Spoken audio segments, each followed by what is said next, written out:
ಈಗ ಯಾಕೆ ಅಂದರೆ ಸ್ವತಂತ್ರ ಧರ್ಮ ಅಂದರೆ ಸರ್ಕಾರ ನಿಮ್ಗೆ ಕೊಟ್ಬಿಟ್ಟಿದೆ, ಮಾಡ್ಕೊಂಡು ಹೋಗ್ರಿ ನಿಮ್ಮದು. ಹೌದು, ನಮಗೆ ಅವ್ರು ಕೇಳೋದು ನಾಳೆ ಅಜಿತ್ ಹನುಮಕ್ನವ್ರಿಗೆ ನನಗೇನೋ ಒಂದು ರಿಯಲೈಸೇಷನ್ ಆದ್ರೆ ನನ್ನದೇ ಒಂದು ಧರ್ಮ ಸರ್ಕಾರಕ್ಕೆ ಅಧಿಕಾರ ಇಲ್ರಿ. ನನಗೆ ಆ ಅಧಿಕಾರ ನಾನು ಹುಟ್ಟುವಾಗ ಇದೆ, ನನಗೆ ಕಾನ್ಸೆಪ್ಟ್ ಕೊಟ್ಟಿದೆ ಆರ್ಟಿಕಲ್ ಕೆಳಗಡೆ. ಇವ್ರು ಯಾರು ಕೊಡೋದಕ್ಕೆ? ಮತ್ತೆ ಇದು ಸ್ವತಂತ್ರ ಧರ್ಮದ ಹೋರಾಟ ಅಲ್ಲ, ಅದನ್ನ ಮೇಲೆ ಅರ್ಥ ಮಾಡ್ಕೊಳ್ಳಿ. ಮತ್ತೆ ಹೋರಾಟ ಯಾವುದಕ್ಕೆ ಸರ್ ಇದು? ನಾನು ಹೇಳ್ದಲ್ಲ, ಮೈನಾರಿಟಿ ಸ್ಟೇಟಸ್ ಕೊಡಿ. ನೀವು ಈ ಸುಪ್ರೀಂ ಕೋರ್ಟನ್ನು ಕೇಳಿ, ಹೈಕೋರ್ಟ್ ಕೇಳಿ, ದೇಶದ ಯಾವುದೇ ವಕೀಲರನ್ನು ಕೇಳಿ, ನಿಮಗೆ ನೀವು ಹುಟ್ಟಿದಾಗ ನಿಮ್ಮ ಧರ್ಮ ನೀವು ಸ್ವತಂತ್ರರೇ.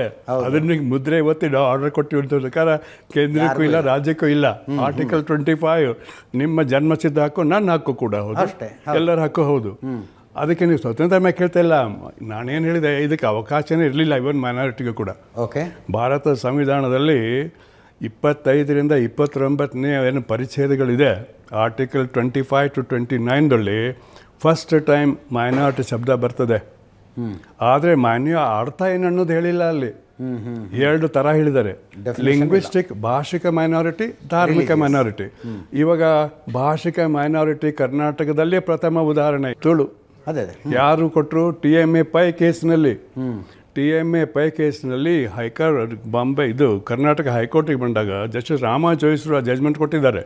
ಏನಂತೆ, ತುಳು ಕರ್ನಾಟಕದಲ್ಲಿ ಒಂದು ಚಿಕ್ಕ ಭಾಷೆ, ಅದನ್ನು ಬೆಳೆಸೋದು ಉಳಿಸೋದು ಸಂವಿಧಾನದಲ್ಲಿ ಹಕ್ಕಿದೆ, ಅದರಿಂದ ಕೊಟ್ಬಿಡಿ ಅವರಿಗೆ ಅಂತ ಕೊಟ್ಬಿಟ್ಟ ಮೇಲೆ ಅವ್ರ ಮೈನಾರಿಟಿ ಲಿಂಗ್ವಿಸ್ಟಿಕ್ ಬಂತು first time in the country. ಅದು TMA Pai institute of management versus government of India, state of Karnataka, ಅಲ್ಲೇ ಕೊಟ್ಟರು. ಅವಾಗಿನಿಂದ ಈ ಮಣಿಪಾಲ್ ಸಂಸ್ಥೆಗಳು ಎಲ್ಲ ಸ್ವತಂತ್ರ ಮೈನಾರಿಟಿ ಆಗಿ ಬೆನಿಫಿಟ್ ಪಡಿತಾ ಇದೆ. ಇದು ಭಾಷಿಕದು ಕರ್ನಾಟಕ ಉದಾಹರಣೆನೇ. ಎರಡನೇದು ಧಾರ್ಮಿಕ ಬಂದಾಗ ನಿಮ್ಮ 3 ಉದಾಹರಣೆ ಹೇಳಿಬಿಟ್ಟೆ. ಸಿಖ್ಖರಿಗೆ ನೋಟಿಫೈ ಮಾಡಿದ ನಂತರ 93 ನಂತರ, ಯಾಕೆ ಕಾಯ್ದೆ 97 ಕಾಯ್ದೆನೇ ಇರಲಿಲ್ಲ. ಓಕೆ, ಅವಾಗ ಇವು 3 ಇವತ್ತು ಇದೆ, ಸಿಖ್ರು, ಬೌದ್ಧರು, ಜೈನರು.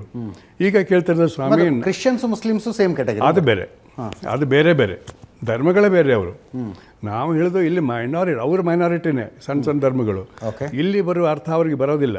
ಇಲ್ಲಿ ಬಂದಿರೋದು ಇವಾಗೇನು ಒಂದು ಸೈದ್ಧಾಂತಿಕ ಹೋರಾಟ, BJP, RSS ಬೇರೆಯವ್ರು ನಡೀತಾ ಇದಲ್ಲ, ಅದೇ ಹೋರಾಟ.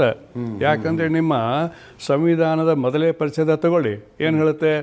India that is Bharat. ಹೌದು, ಅಲ್ಲಿ ಹಿಂದೂಸ್ತಾನ್ ಅಂತಿಲ್ಲ, ಹಿಂದೂ ಅಂತಿಲ್ಲ. ಹಿಂದೂ ಅನ್ನೋ ಶಬ್ದ ಬರೋದು ಆರ್ಟಿಕಲ್ 25ನಲ್ಲಿ ಬರ್ತದೆ. ಅದಕ್ಕೆ ಬೇರೆ ದೊಡ್ಡ ಕಥೆ ಇದೆ.